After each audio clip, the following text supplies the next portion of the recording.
પાલનપુરમાં લવ જેહાદ મામલે પોલીસે જાવેદ ઉસ્માન મરેડિયા નામના આરોપીની ધરપકડ કરી છે.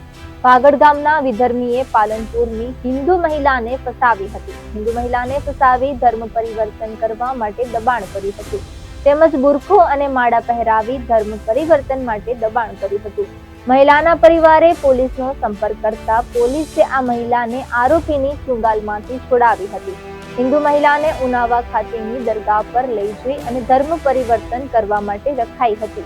કપડાં વેચવાનો વ્યવસાય કરતી મહિલાને આરોપીએ લોભ લાલચ આપ્યા બાદ ફસાવી હતી. પોલીસે મહિલાને પહેરાવેલ બુરખો અને માળા કબજે કરી હતી.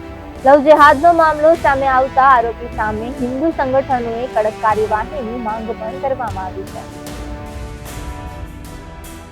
દીકરી કે જે 22 વર્ષની દીકરી હતી એ થોડા દિવસો પહેલા ગાયબ થઈ ગઈ હતી, જેના વિશે ખ્યાલ પડતા પોલીસ દ્વારા ઊંડાણપૂર્વક તેની શોધખોળ કરવામાં આવે છે.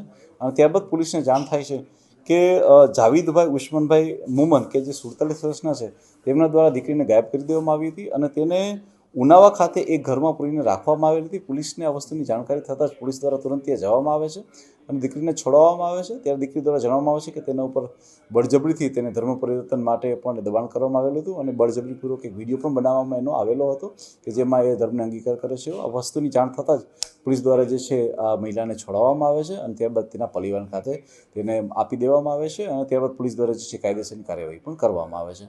આ આખી પ્રોસેસની અંદર અમારા જે લોકલ પીઆઈ અને ડીવાયએસપી દ્વારા ખૂબ મહેનત કરી અને દીકરીની શોધખોળ કરવામાં આવી છે. અત્યાર સુધીમાં અમે લોકો જે છે મુખ્ય આરોપી છે તેની અટકાયત કરેલી છે અને ત્યારબાદ તેની મદદગારીમાં જે હતા તે લોકોની પણ અટકાયત કરવામાં આવેલી છે. હાલમાં અમે એમનું રિમાન્ડ લીધા છે અને એ પ્રોસેસ ચાલુ છે કે એમના દ્વારા આવી કોઈ બીજી પ્રવૃત્તિ થઈ શકે નહીં. પોલીસ દ્વારા રિમાન્ડ લઈને તમામ પહેલું ઉપર પણ વાત કરવામાં આવી રહી છે. તેમાં દ્વારા ઘણા બધા એવા કપડાં અને એવી કેટલીક સામગ્રીઓ પણ પોલીસ દ્વારા જપ્ત કરવામાં આવી છે.